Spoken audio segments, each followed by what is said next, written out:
Salam. Shalom. Shalom. Selamat hari Minggu buat kita semuanya. Selamat hari Minggu. Kita akan memasuki acara ibadah minggu kelima setelah Trinitatis. Sebelum kita memasuki ibadah kita saat teduh.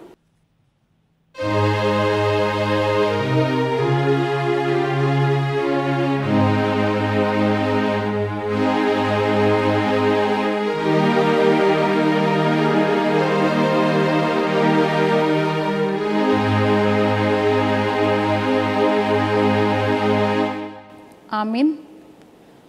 Kita bernyanyi dari buku nyanyian HKBP nomor 11 ayat 1 dan 2. Apa kidung pujianku?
Jemaat diundang berdiri.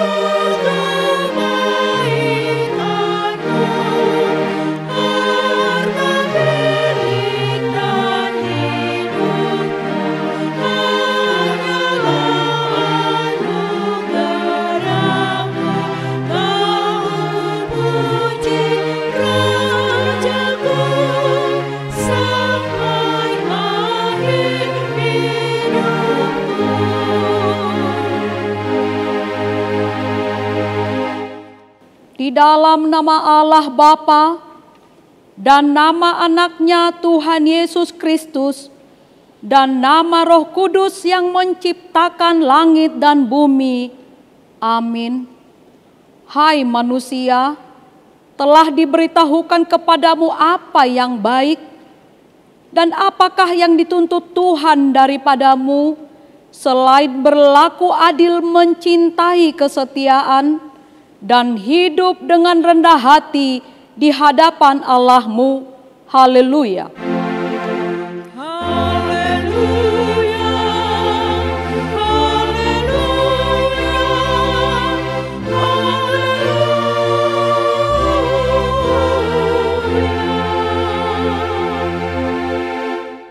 Marilah kita berdoa. Ya Tuhan Allah, Bapa kami yang di surga, berilah kepada kami hati yang kudus, pikiran yang baik, dan jiwa yang sungguh melakukan pekerjaan yang baik.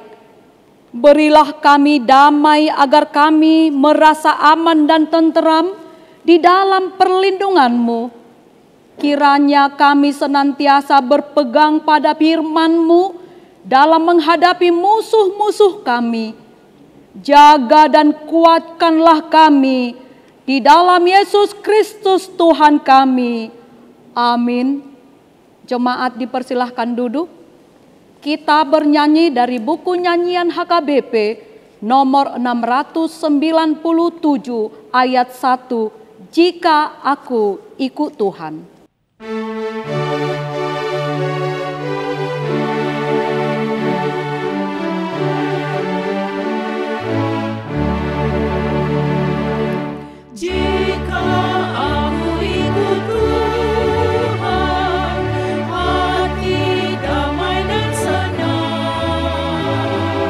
Semua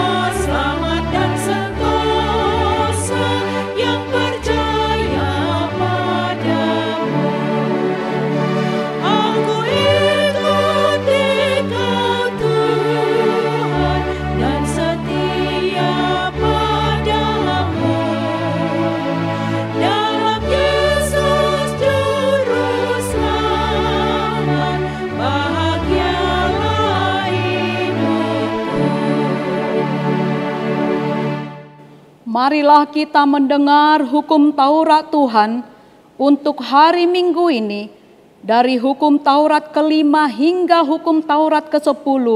Beginilah bunyinya.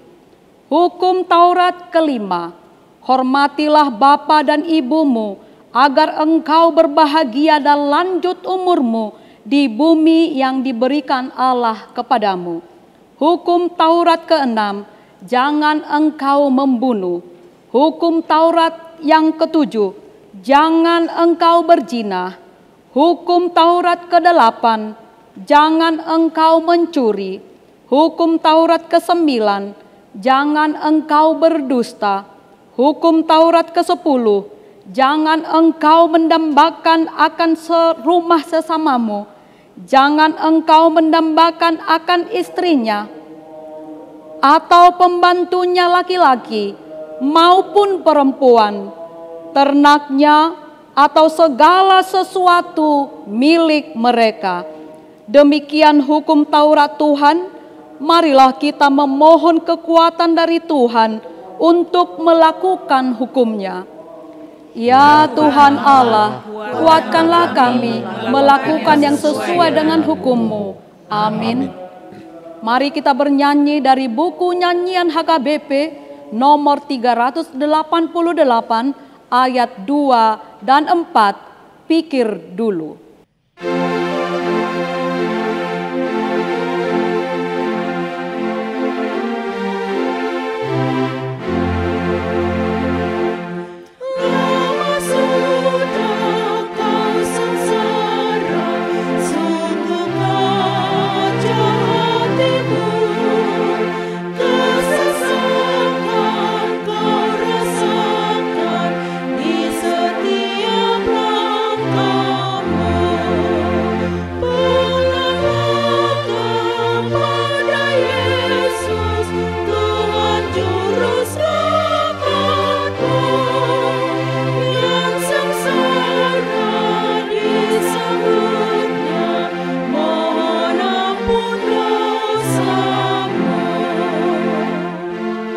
Jemaat diundang berdiri.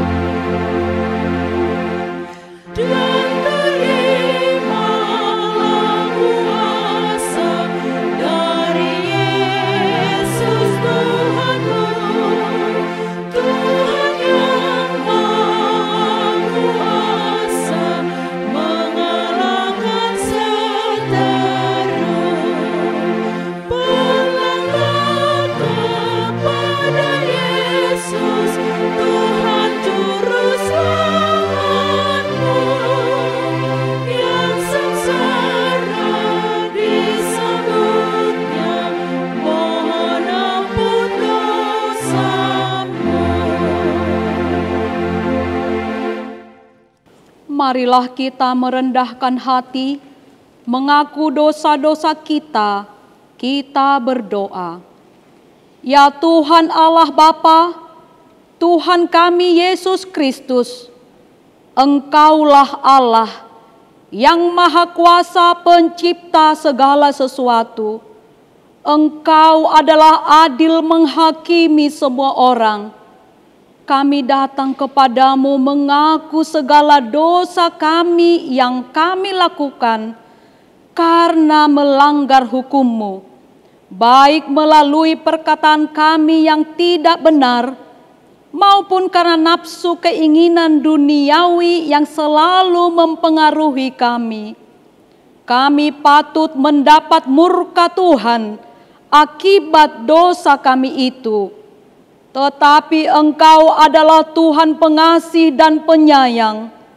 Kasihanilah kami, ampunilah segala dosa-dosa dan kesalahan kami di dalam anak-Mu Tuhan Yesus Kristus. Karuniakanlah kami Roh Kudus, agar kami setia mengikuti Engkau di dalam kebenaran dan kekudusan, dan memperoleh hidup yang kekal yang Tuhan janjikan bagi setiap orang yang percaya kepada anak-Mu Yesus Kristus Tuhan dan Juru Selamat kami. Amin.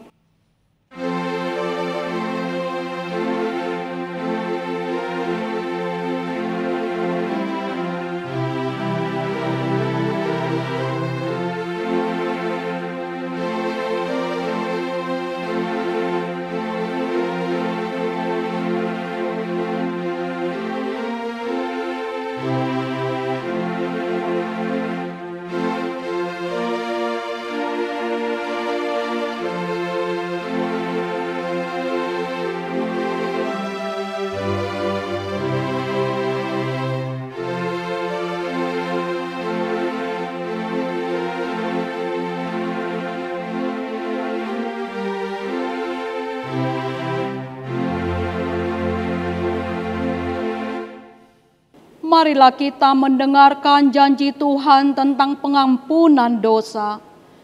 Hanya sesaat lamanya aku meninggalkan engkau, tetapi karena kasih sayang yang besar, aku mengambil engkau kembali.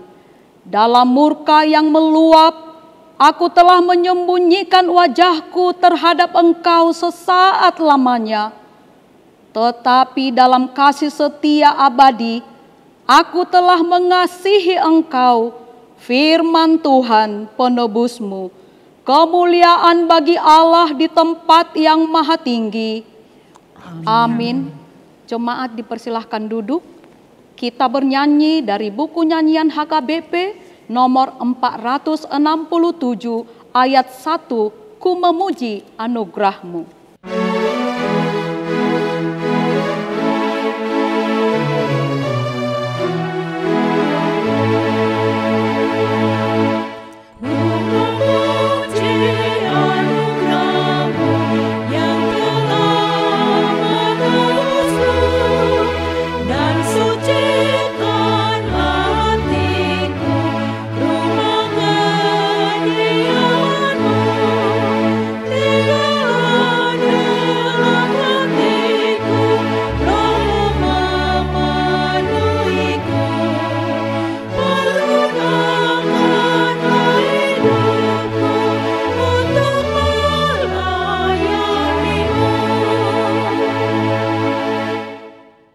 Marilah kita membaca firman Tuhan, epistel di hari Minggu ini, yaitu dari kitab Kidung Agung pasal 2 ayat 8 sampai 13. Kita membaca secara responsoria. Dengarlah kekasihku, lihatlah, ia datang melompat-lompat di atas gunung-gunung, meloncat-loncat di atas bukit-bukit. Kekasihku serupa kijang atau anak rusa. Lihatlah, dia berdiri di balik dinding kita sambil menengok-nengok melalui tingkap-tingkap dan melihat dari kisi-kisi. Kekasihku mulai berbicara kepadaku, bangunlah manisku, jelitaku, marilah. Karena lihatlah, musim dingin telah lewat, hujan telah berhenti dan sudah lalu. Di ladang telah nampak bunga-bunga, tibalah musim memangkas, bunyi tekukur terdengar di tanah kita. Kita bersama-sama, pohon ara mulai berbuah, dan bunga pohon anggur semerbak baunya.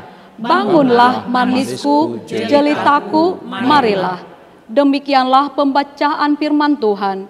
Berbahagialah orang yang mendengarkan firman Allah serta memeliharanya. Amin. Kita bernyanyi dari buku nyanyian HKBP nomor 355 ayat 1 dan 5. Betapa rindu hatiku.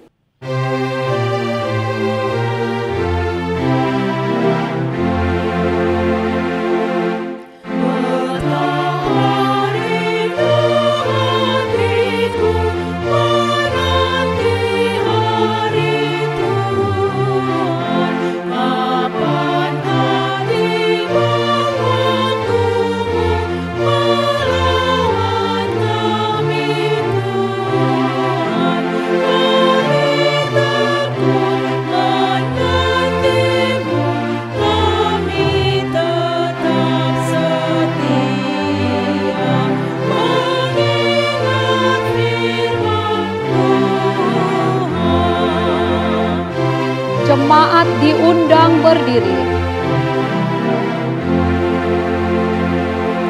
Ya Tuhan, datanglah segera, masuk di hati kami, jadikan kami selamanya milikmu diri kami.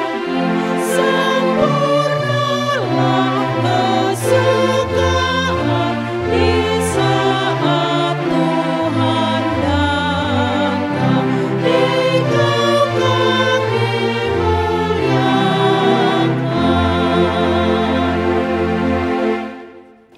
marilah kita bersama-sama mengaku iman kepercayaan kita, sebagaimana teman-teman seiman di seluruh dunia, kita bersama-sama mengucapkannya.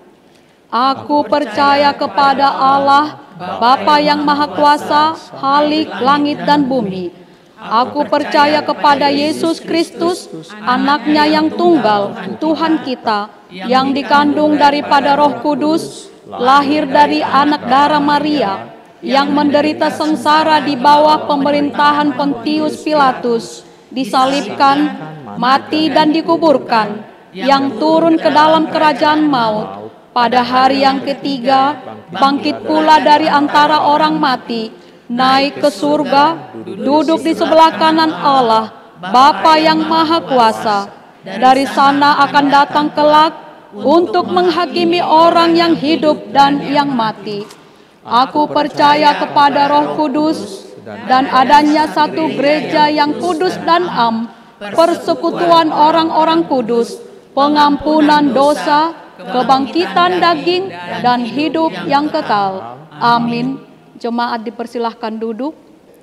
Kita bernyanyi dari buku nyanyian HKBP nomor 517 ayat 1 dan 2, dimanapun berada, sambil kita mengumpulkan persembahan.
Damai sejahtera Allah yang melampaui segala akal, itulah yang memelihara hati dan pikiran saudara-saudara sekalian di dalam Kristus Yesus Tuhan kita. Amin. Selamat hari Minggu saudaraku, bagaimana kabar? Saya berharap semuanya kita dalam keadaan sehat, dan mari dalam hati yang bersukacita kita menyambut firman Tuhan yang ditetapkan untuk minggu kelima sesudah Trinitatis hari ini, yaitu dari surat Paulus ke jemaat Roma. Roma pasal 7 ayat 15 hingga ayat 25. Saya akan bacakan untuk kita, mari kita simak dengan baik. Sebab apa yang aku perbuat, aku tidak tahu.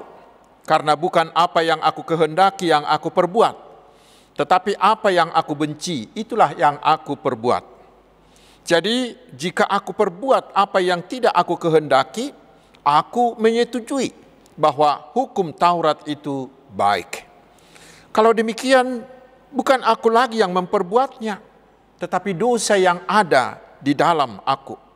Sebab aku tahu bahwa di dalam aku, yaitu di dalam aku sebagai manusia, tidak ada sesuatu yang baik. Sebab kehendak memang ada di dalam aku, tetapi bukan hal berbuat apa yang baik. Sebab bukan apa yang aku kehendaki, yaitu yang baik yang aku perbuat, melainkan apa yang tidak aku kehendaki, yaitu yang jahat yang aku perbuat. Jadi jika aku berbuat apa yang tidak aku kehendaki, maka bukan lagi aku yang memperbuatnya, tetapi dosa yang diam di dalam aku. Demikianlah aku dapati hukum ini. Jika aku menghendaki berbuat apa yang baik, yang jahat itu ada padaku. Sebab di dalam batinku aku suka akan hukum Allah, tetapi di dalam anggota-anggota tubuhku aku melihat hukum lain yang berjuang melawan hukum akal budiku dan membuat aku menjadi tawanan hukum dosa yang ada di dalam anggota-anggota tubuhku.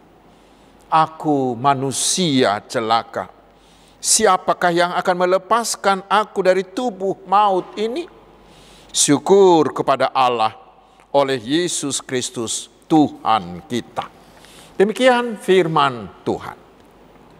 Saudara-saudaraku yang dikasihi Tuhan Yesus Kristus, mungkin kita semuanya pernah mengalami pergumulan batin tentang firman Tuhan. Mengapa Tuhan memperbolehkan orang-orang jahat ini hidup makmur? Apakah Tuhan itu benar-benar ada? Dan lain-lain dan lain-lain. Itu juga lah yang dialami oleh Paulus dalam perikop ini yang memang agak rumit. Karena kita lihat seolah dalam diri Paulus itu ada dua kepribadian yang saling bertolak belakang. Di ayat 16 dia mengatakan, aku perbuat apa yang tidak aku kehendaki. Dan di ayat 19 dia berkata, bukan apa yang aku kehendaki, yaitu yang baik yang aku perbuat, melainkan apa yang tidak aku kehendaki, yaitu yang jahat yang aku perbuat.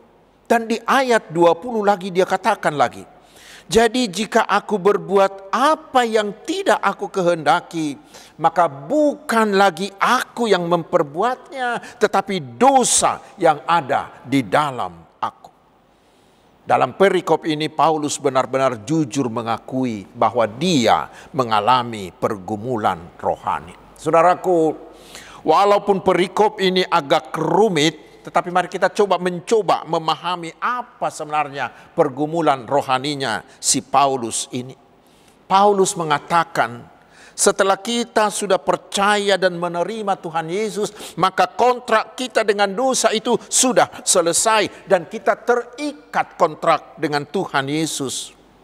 Tetapi tentang hukum Taurat, Paulus katakan di ayat 4, bahwa setelah kita dibaptis dalam nama Tuhan Yesus Kristus, kita menjadi satu dengan Tuhan Yesus dan kita telah mati terhadap hukum Taurat. Sehingga kita tidak lagi terikat kepada hukum Taurat, tetapi kita terikat kepada Tuhan Yesus. Karena itu kita tidak lagi taat, tidak lagi tunduk kepada hukum Taurat, tetapi kita hanya tunduk kepada Tuhan Yesus saja. Lalu Paulus melanjutkan di ayat 5, bahwa ketika kita belum percaya kepada Tuhan Yesus, hidup kita ini seluruhnya diatur oleh daging yang dikuasai oleh dosa yang dikomando oleh si iblis. Dan ketika itulah hukum Taurat itu terus berusaha merangsang, terus berusaha menggoda kita untuk melakukan dosa. Tetapi sesudah kita percaya kepada Tuhan Yesus, maka kasih Tuhan Yesuslah, anugerah Tuhan Yesuslah yang mengendalikan hidup kita. Tetapi saudaraku, disitulah terjadi paradoksnya. Karena di satu pihak, Paulus sangat yakin, seperti dikatakannya di ayat 12, bahwa hukum Taurat itu adalah kudus, adalah benar, adalah baik. Hukum Taurat itu mengatur semua hubungan manusia dengan sesamanya manusia dan hubungan manusia dengan Allahnya. Bila kita benar-benar bisa melakukan hukum Taurat, maka pasti hubungan kita dengan Allah dan hubungan kita dengan sesama manusia pasti baik. Dan kita akan melakukan hal-hal yang benar. Itu di satu pihak. Tetapi di pihak lain seperti dia katakan di ayat 7 hingga ayat 9, Justru melalui hukum Taurat itulah kita menjadi mengenal dan sering tergoda untuk melakukan dosa. Sehingga dosa itu menjadi hidup, bahkan menjadi berkuasa dalam diri kita. Saudara-saudaraku, memang agak rumit ya. Tetapi apa sebenarnya yang mau Paulus katakan di sini? Untuk mempermudahnya, mari kita bikin analoginya. Sebelum virus COVID-19 datang, kita bebas tanpa menggunakan masker, bukan? Bila kita tidak menggunakan masker pada waktu itu, maka kita tidak bersalah. Tidak ada larangan, tidak ada keharusan untuk menggunakan masker pada waktu itu. Tetapi ketika COVID-19 itu mengganas, kita diwajibkan menggunakan masker. Dan bila kita tidak menggunakannya, maka kita bersalah. Kita dihukum. Demikian halnya dengan hukum Taurat, kata Paulus di sini. Ketika kita belum mengenal hukum Taurat, kita tidak salah bila melakukan dosa yang dilarang oleh hukum Taurat itu. Tidak salah, tidak dihukum. Tetapi sesudah kita mengenal hukum Taurat, bila kita mengenal hukum Taurat itu, bila kita melanggar hukum Taurat itu, maka kita menjadi berdosa dan kita harus dihukum. Dan celakanya, saudaraku, yang paling berat kata Paulus, hukum Taurat itulah yang membawa kita ke dalam dosa itu. Mengapa? Kata Paulus, ketika hukum Taurat melarang kita untuk melakukan dosa, justru ketika itulah kemanusiaan kita yang dikuasai oleh dosa ini tertarik, terdorong, ingin melakukan dosa itu. Karena sesuatu yang dilarang itu semakin menarik hati untuk dilakukan. Karena itulah Paulus mengatakan, hukum Taurat itu mendatangkan kematian. Tetapi karena itulah Paulus mengalami pergumulan batin ini. Paulus merasakan seolah-olah dalam dirinya ada dua kepribadian. Ada dua orang dalam satu daging yang saling bertentangan. Paulus tahu bahwa dia harus melakukan yang baik, harus melakukan yang benar. Dia harus menjauhkan dosa. Tetapi di dalam dirinya ada sifat alamiahnya, yaitu kuasa dosa yang selalu mendorongnya untuk melakukan dosa, melakukan kejahatan. Dan kedua kuasa itu tarik-menarik, bertempur, berperang dalam dirinya. Lalu pertanyaannya, mengapa hal seperti itu bisa terjadi dalam diri Paulus dan dalam diri kita? Saudaraku, semuanya itu terjadi karena Paulus bergumul dengan dosanya. Tetapi bukan berarti Paulus sedang melakukan dosa besar, sama sekali tidak. Penafsir bernama J.I. Packer mengatakan, Paulus bergumul dengan dosa bukan karena ia orang berdosa, melainkan karena ia sudah dikuduskan oleh Allah. Kita tahu, dosa itu membuat kita menjadi mati rasa. Artinya, orang yang berdosa itu adalah orang yang selalu melakukan dosa, tetapi dia tidak pernah merasa, tidak pernah menyadari itu sebagai dosa. Dia mati rasa. Itulah orang berdosa. Tetapi ketika kita sudah percaya kepada Tuhan Yesus, kita diubahkan menjadi manusia baru. 2 Korintus 5 ayat 17. Sehingga kita sangat sensitif dan sangat tidak suka melakukan dosa. Tetapi saudaraku, kita masih hidup dalam daging. Kita masih hidup dalam manusia lama kita yang masih berdosa ini. Disitulah terjadi peperangan itu. Keduanya yaitu manusia lama kita dan manusia baru kita tarik-menarik ke arah yang berlawanan. Mereka bertempur untuk menguasai hidup kita. Manusia baru kita menarik kita agar melakukan kehendak Allah. Tetapi manusia berdosa kita terus berusaha menarik kita untuk melakukan dosa.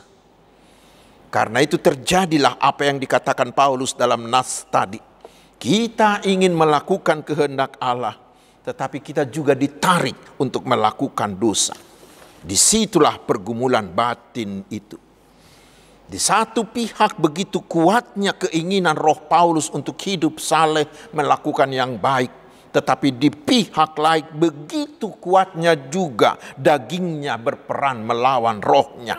Itulah yang membuat pergumulannya. Sehingga dia berseru seolah-olah dalam keputusasaan di ayat 24 dia katakan, "Aku manusia celaka. Siapakah yang akan melepaskan aku dari tubuh maut ini?" Tetapi saudaraku, untunglah Paulus segera mendapat jawaban untuk pergumulan batinnya itu. Karena di ayat 25 Paulus mengatakan, "Syukur kepada Allah oleh Yesus Kristus Tuhan kita." Saudaraku, dengan kalimat ini Paulus mau mengatakan bahwa bukanlah hukum Taurat, bukanlah hal lain yang bisa memenangkan kita dalam peperangan kedua kuasa tadi. Tetapi yang bisa memenangkan kita hanya satu, yaitu Tuhan Yesus yang telah mengalahkan kuasa dosa itu melalui kebangkitannya. Saudara-saudaraku yang dikasihi Tuhan Yesus Kristus, hal seperti yang dialami oleh Paulus ini juga pasti dialami oleh semua orang Kristen yang benar-benar mau setia mengikuti Yesus. Kedua kuasa tadi terus berperang dalam diri kita, sehingga kita selalu ingin taat menjadi pelaku-pelaku firman, pelaku-pelaku kehendak Allah. Tetapi kedagingan kita terus berusaha mengalahkan itu dan berusaha mendorong kita untuk melakukan dosa. Sehingga kehidupan orang percaya itu seperti medan perang, seperti adalah tempat pertempuran dari kedua tabiat itu. Sehingga walaupun manusia baru kita memiliki kerinduan untuk hidup melayani Allah, tetapi manusia lama kita akan selalu berupaya mendominasi sehingga perbuatan dosalah yang terlaksana. Akibatnya kita tidak dapat melakukan yang kita inginkan, walaupun kita tahu bahwa itulah seharusnya yang harus kita lakukan. Lalu sekarang saudaraku, apa yang harus kita lakukan agar manusia baru kita itu selalu menang, sehingga kita selalu menang untuk melakukan kehendak Tuhan? Paulus mengatakan di sini bahwa walaupun hukum Taurat itu adalah baik, adalah kudus dan adalah benar, tetapi itu tidak akan bisa membantu kita, bahkan justru menambah pergumulan kita. Lalu siapa? Hanya satu, yaitu Tuhan Yesus. Kita membutuhkan Tuhan Yesus karena Dia telah menggenapi hukum Taurat. Dia telah mengalahkan kuasa dosa. Karena itu Yesus ingin semua orang yang percaya kepadanya selalu menang terhadap kuasa manapun. Bila kita mau mengandalkan kuasa Yesus itu, maka Dia pasti akan membantu kita memenangkan pergumulan itu. Mungkin saudara-saudaraku yang sudah berusia lanjut sama atau di atas usia saya, kita mungkin dulu waktu kita masih remaja, kita pernah membaca buku kecil namanya Rohani Jolma, Hati Manusia. Isinya seperti pergumulan batin Paulus ini. Di buku itu dikatakan bahwa dalam hati kita ini ada satu takhta kerajaan, tetapi di sampingnya berdiri dua kekuatan. Kekuatan yang pertama adalah kekuatan si iblis, dan kekuatan yang kedua adalah kuasa Tuhan Yesus. Dan kedua kuasa itu terus berperang memperebutkan tahta yang satu itu. Lalu siapa yang menang? Ini persoalan. Siapa yang menang? Dikatakan yang menang itu bergantung pada pemilik hati itu. Yang menang adalah bergantung pada kita sendiri. Yaitu siapa dari kedua kuasa itu yang paling banyak kita beri makan. Bila kita lebih banyak memberi makan untuk si iblis, yaitu dengan melakukan kejahatan, duduk bersama pencemooh, mendekatkan diri dengan pengguna narkoba, dengan penipu, dengan pencuri, dengan penjudi, dengan pemabuk, maka kuasa iblis itulah yang akan semakin gemuk, semakin kuat, sehingga dia akan mengalahkan kuasa yang satu lagi. Tetapi sebaliknya, bila kita rajin lebih banyak memberi makan bagi kuasa Yesus itu, yaitu dengan rajin beribadah pribadi, rajin dalam persekutuan, rajin melakukan meditasi, rajin menelaah firman Tuhan, membiasakan diri hidup saleh, menyelaraskan perilaku dengan firman Tuhan, maka kuasa Yesus itulah yang akan besar, yang akan kuat sehingga dia mampu mengalahkan kuasa si iblis itu. Saudaraku, dengan demikian kita sudah tahu apa yang harus kita perbuat, bukan? Bila kita mengalami pergumulan rohani seperti yang dialami oleh Paulus ini, kita sudah tahu apa yang harus kita lakukan. Mari, datanglah dan andalkan kuasa Yesus. Cintailah firman Tuhan, sehingga kuasa daging itu akan semakin lemah dan kemudian dia akan kalah. Dan terakhir, saudaraku, satu hal lagi yang harus kita sadari. Bila kita mengalami pergumulan tentang hal-hal rohani seperti Paulus ini, ingat, itu bukanlah tanda kelemahan, itu bukanlah tanda kekerdilan iman, sama sekali tidak.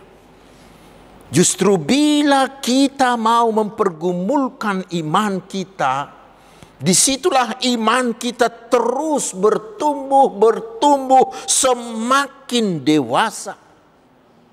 Dengan pergumulan batin, pergumulan rohani itulah iman kita bisa terus bertumbuh dewasa. Dan kita tahu, hanya orang yang memiliki iman yang dewasalah yang layak menerima warisan dari Allah, yaitu hidup kekal. Karena itu, bergumullah dengan rohanimu. Selamat bergumul dalam iman menuju kedewasaan iman. Amin. Marilah kita berdoa. Terima kasih atas firman-Mu Tuhan. Kuatkanlah kami di setiap pergumulan rohani kami agar kami memberi makan lebih banyak rohani kami, sehingga kuasa Yesus selalu menang dalam diri kami. Dan biarlah dengan pergumulan rohani itu kami semakin bertumbuh menuju iman yang dewasa. Ya Tuhan yang Maha Kuasa dan Maha Pengasih, berkatilah kami umat-Mu ini satu persatu di semua bidang kehidupan kami. Karena hanya Engkaulah andalan kami, Engkaulah gembala agung kami, Engkaulah penyembuh sakit penyakit kami, Engkaulah penopang bagi mereka yang lemah, menjadi penghibur bagi setiap orang yang bersedih. Engkaulah juga gunung batu pertahanan kami terhadap segala terpaan masalah dalam hidup kami. Ya Tuhan, berkatilah semua pelayanan para hamba-Mu, terutama usaha penginjilan di semua tempat, sehingga semakin hari semakin bertambah orang yang percaya dan yang diselamatkan. Ya Allah yang Maha Kuasa, berkatilah bangsa dan negara kami terutama menjelang pemilu tahun depan, agar jauh dari politik identitas, politik sektarian, tetapi agar bangsa kami tetap solid dalam kesatuan. Berilah hikmat-Mu bagi Bapak Presiden dan jajarannya untuk memimpin negara ini di dalam takut akan Tuhan. Terpujilah Engkau ya Tuhan yang Maha Agung dan mulia, hanya di dalam nama Tuhan Yesus Kristus, tetapi kehendak-Mu lah yang jadi atas kami. Amin. Saudaraku yang dikasihi Tuhan Yesus Kristus, Mari kita bernyanyi dari buku nyanyian HKBP nomor 425 ayat kedua dan ayat ketiga, Batu Karang yang Teguh, sambil kita mengumpulkan persembahan.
Jemaat kami undang untuk berdiri.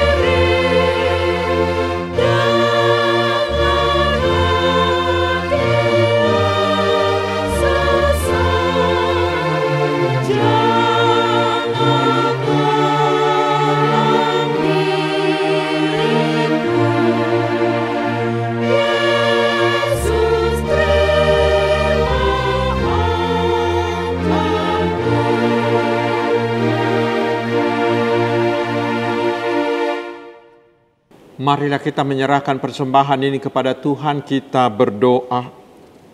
Ya Allah Bapa kami yang di surga, kami mengaku bahwa Tuhan adalah sumber dari segala karunia yang melimpah dalam hidup kami masing-masing. Sebahagian daripada karunia itu kami serahkan kembali sebagai persembahan kami kepada Tuhan. Terimalah dan berkatilah persembahan umat-Mu ini, agar dapat kami pergunakan untuk pekerjaan dan pelayanan kerajaan Tuhan di dunia ini.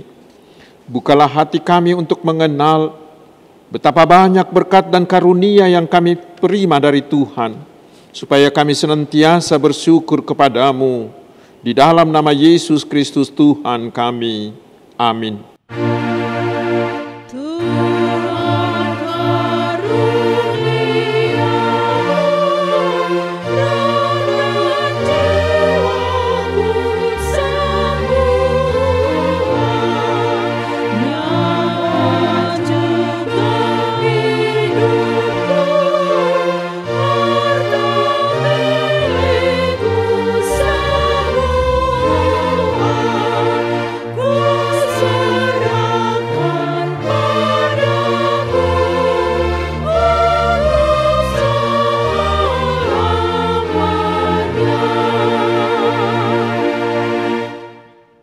Bapa kami yang di surga, dikuduskanlah nama-Mu.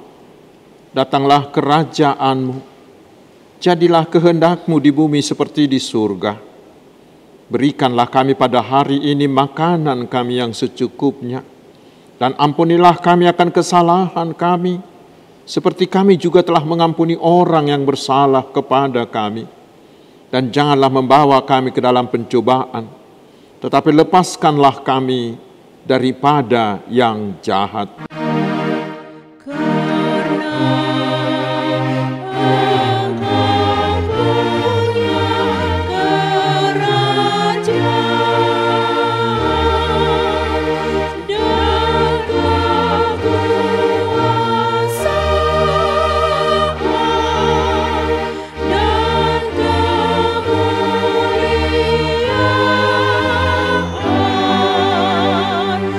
Sampai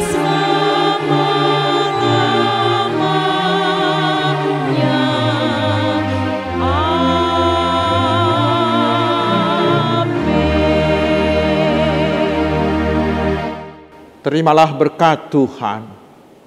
Tuhan memberkati engkau dan melindungi engkau. Tuhan menyinari engkau dengan wajah-Nya dan memberi engkau kasih karunia. Tuhan menghadapkan wajah-Nya kepadamu dan memberi engkau damai sejahtera. Amin.